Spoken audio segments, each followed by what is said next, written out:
दोस्तों, पितर पक्ष की शुरुआत हो चुकी है। जैसा कि आप लोगों को पता होगा कि 17 सितंबर से पितर पक्ष शुरू हो चुके हैं और इनकी समाप्ति अमावस्या के दिन 2 अक्टूबर को हो जाएगी। तो सभी लोगों ने अपने पितरों के लिए पूजा पाठ और श्राद्ध करना भी शुरू कर दिया होगा। लेकिन श्राद्ध करने से पहले कुछ सावधानियां होती हैं और इनके कुछ नियम होते हैं। कुछ बातें होती हैं जो जानना बहुत ज़रूरी होता है। अगर इन बातों का ध्यान नहीं रखते हैं और आप श्राद्ध कर देते हैं तो आपको बहुत से नुकसान भी भुगतने पड़ते हैं। ऐसा करने से आपके पितर आपसे रुष्ट हो जाते हैं।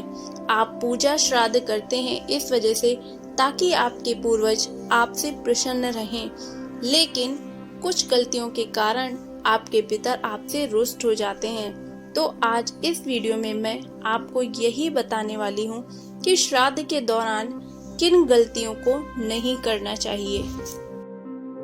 दोस्तों, पितर पक्ष के दौरान मांगलिक कार्य करना अशुभ माना जाता है और इसके साथ साथ ऐसा माना जाता है कि हमें कुछ चीजों का दान भी नहीं करना चाहिए। कुछ चीजों का दान करने से हमारे घर में परेशानियां आ जाती हैं और हमारे वंशज पे बुरा असर पड़ता है। तो आइए दोस्तों, जानते हैं कि वो कौन से कार्य हैं जो हमें पितर पक्ष के दौरान या फिर श्राद्ध के दौरान बिल्कुल भी नहीं करना चाहिए। पितर पक्ष में पीतल, सोने और चांदी के बर्तनों का दान करने की सलाह दी जाती है। इस दौरान हमें लोहे के बर्तन नहीं दान करने चाहिए। लोहे के दान करने से धन धान्य की कमी हो जाती है, धन नष्ट हो जाता है और घर में गरीबी आ जाती है। यदि आप श्राद्ध कर रहे हैं तो उस दौरान चमड़े की किसी भी वस्तु का इस्तेमाल ना करें। चमड़े की वस्तु का इस्तेमाल करने से हमारे पूर्वज हमसे रूठ जाते हैं। पितर पक्ष के दौरान अपने पुराने वस्त्र कभी भी दान में ना दें।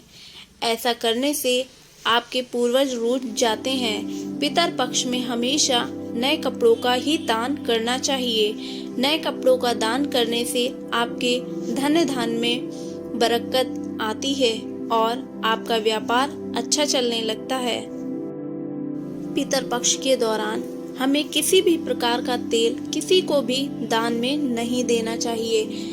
यदि उस वक्त हम किसी को भी तेल दान करते हैं, ऐसा करने से हमारे घर में परेशानियां जन्म लेती हैं और घर में धन की कमी हो जाती है, घर में रोगों का आगमन हो जाता है।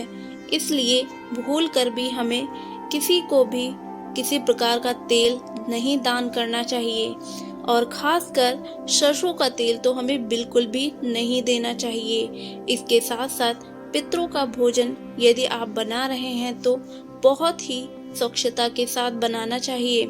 रसोई घर बिल्कुल साफ सुथरी होनी चाहिए, क्योंकि पितर जो होते हैं वो हमारे पूर्वज होते हैं और वो हमारे ईश्वर के समान होते हैं।